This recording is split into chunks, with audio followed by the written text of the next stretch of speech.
اللهم صل على سيدنا محمد. السلام علیکم ورحمۃ اللہ وبرکاتہ. سیرت النبی صلی اللہ علیہ وسلم کی سلسلے وار پیشکش رحمت عالم صلی اللہ علیہ وسلم کی 21ویں قسط میں آپ کا استقبال ہے. اس سے پہلے کی ویڈیو سیریز دیکھیے ویڈیو ڈسکرپشن پر. ناظرین، مکہ المکرمہ میں اللہ کے نبی حضرت محمد صلی اللہ علیہ وسلم نے اعلان حق کیا. دعوت و تبلیغ میں مشغول و مگن رہے. اپنی قوم کی دلوں میں آخرت کا تصور قائم کرانے کی کوشش کرتے رہے اور آخرت کی ہولناکیوں سے ڈراتے رہے. لیکن قریش کی طرف سے مسلسل انکار در انکار ہی ہوتا رہا. جب مکہ المکرمہ میں مسلمانوں کی تعداد بڑھنے لگی تو قریش مکہ نے دوسرے لوگوں کو اس دین سے روکنے اور طاقت کے بلبوتے پر مسلمانوں کو ان کے دین سے ہٹانے کی پرزور کوششیں کی. اور یہ انسانی تاریخ کا پہلا موقع نہیں تھا، بلکہ حضرت آدم سے لے کر آج تک یہی دیکھا جا رہا ہے کہ مسلمان ہونے یعنی حق بات قبول کرنے پر کسی کو جبر نہیں کیا گیا، بلکہ ایمان کو چھوڑنے پر مجبور کرنے کے واقعات سے تاریخ بھری پڑی ہے. لیکن پھر بھی غیروں کی طرف سے الزام ہر دور میں کسی نہ کسی حیثیت سے دیا جاتا آ رہا ہے کہ اسلام طاقت کے زور پر پھیلا ہے، جبکہ حقیقت یہ ہے کہ اسلام اخلاق سے پھیلا ہے، حسن سلوک سے پھیلا ہے، اعلیٰ کردار سے پھیلا ہے، نہ کہ قوت و طاقت یا جبر و زبردستی سے پھیلا ہے.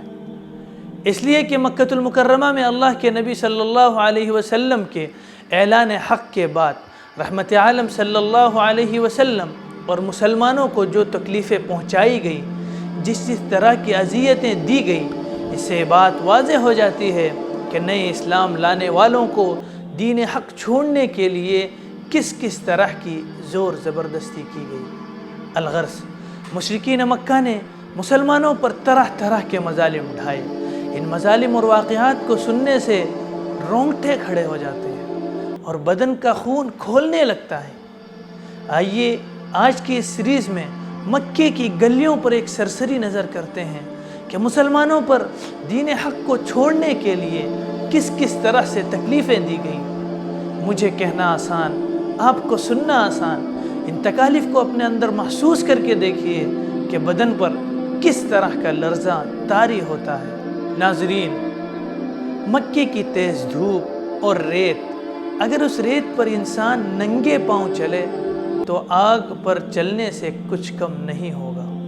سخت ترین گرمی کے دنوں میں بعض مسلمانوں کو دہکتے ہوئے کوئلوں پر لٹایا گیا تو کسی کے گلے میں رسی ڈال کر اسی رسی سے کے ساتھ گھسیٹا گیا تو کسی کو گرم پتھروں پر کھلے بدن کے ساتھ کوڑے مار مار کر سچ کو چھوڑ کر جھوٹ بولنے کے لیے تڑپایا گیا تو کسی کو چٹائیوں میں باندھ کر ناک کی راہ سے تیز و تند ایندھنوں کا دھواں پہنچایا گیا.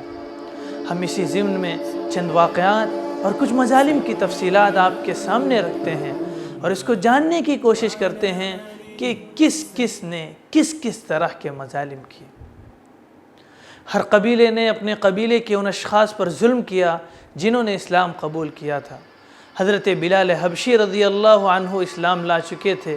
ان کا آقا امیہ ٹھیک تپتی ہوئی دوپہر میں باہر لاتا، پیٹھ کے بل لٹاتا، پھر حکم دیتا کہ ایک بہت بڑا پتھر لا کر ان کے سینے پر رکھا جائے. پھر وہ آپ سے ایک اللہ کا انکار کرنے کو کہتا. اس کے باوجود آپ کہتے اللہ ایک ہے، اللہ ایک ہے. اس پر ان کا آقا کہتا خدا کی قسم نہیں، تم کو اس وقت تک اسی حال میں رکھا جائے گا جب تک تمہارا دم نہ نکل جائے، یا تم محمد صلی اللہ علیہ وسلم کا انکار کر دو اور لات و عزا کی پرستش کرنے لگو. لیکن وہ اس سخت ابتلا و آزمائش میں بھی پورے اترے، حق پر ڈٹے رہے، ایک ہی اللہ کا نعرہ زبان سے بلند کرتے رہے. مشقتوں کو جھیلا مگر اعلان توحید کو نہیں چھوڑا، اور ہر بار یہی دہراتے تھے احد احد احد، وہ ایک ہے، وہ ایک ہے، وہ ایک ہے۔ اس حالت میں ایک مرتبہ حضرت ابوبکر صدیق رضی اللہ عنہ کا گزر ہوا، آپ سے دیکھا نہیں گیا، تو آپ نے قید با مشقت سے آزاد کرنے کے لیے اس وقت کے رواج بلکہ قانون کے مطابق ایک مضبوط اور توانا غلام دے کر حضرت بلال رضی اللہ عنہ کو آزاد کرا دیا۔ جب حضرت عثمان بن عفان رضی اللہ عنہ اسلام لے آئے تو ان کو ان کے چچا حکم بن ابی العاص بن امیہ نے خوب مضبوطی سے باندھ دیا اور اس کے بعد کہا کہ کیا تم اپنے آبا و اجداد کے دین کو چھوڑ کر ایک نئے دین کو اختیار کر رہے ہو؟ خدا کی قسم میں تم کو اس وقت تک نہیں کھولوں گا جب تک تم اپنے اس دین کو نہ چھوڑ دو گے۔ حضرت عثمان رضی اللہ عنہ نے کہا واللہ قسم خدا پاک کی کبھی بھی نہیں چھوڑوں گا۔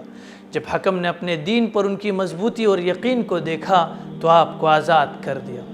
خباب بن الارت رضی اللہ عنہ کا بیان ہے کہ ایک دن قریش کے لوگ مجھے پکڑ کر لے گئے، آگ جلائی اور اس میں مجھے گھسیٹ کر ڈال دیا، پھر ایک شخص نے میرے سینے پر اپنا پیر اس طرح رکھ دیا کہ میری پیٹھ زمین سے بالکل لگ گئی۔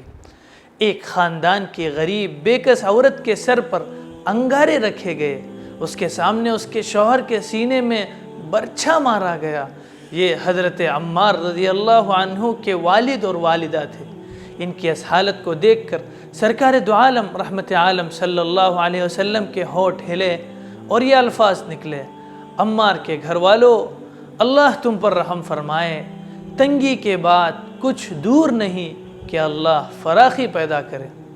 ناظرین، یہاں مجھے رکنے کی اجازت دیں اور اس بات پر غور کریں کہ کیا اسلام طاقت کے زور پر پھیلا ہے؟ کیا اسلام تلوار سے پھیلا ہے؟ کیا اسلام لانے کے لیے کسی کو زبردستی کی گئی تھی یا پھر اسلام لانے کے بعد زور زبردستی کی گئی اسلام سے پھر جانے کے لیے اور مرتد ہونے کے لیے؟ سوچتے رہیے، ملتے ہیں انشاءاللہ اگلی قسط میں۔ والسلام علیکم ورحمۃ اللہ وبرکاتہ۔ محمد وعلى آل سيدنا شفيعنا محمد على سيدنا محمد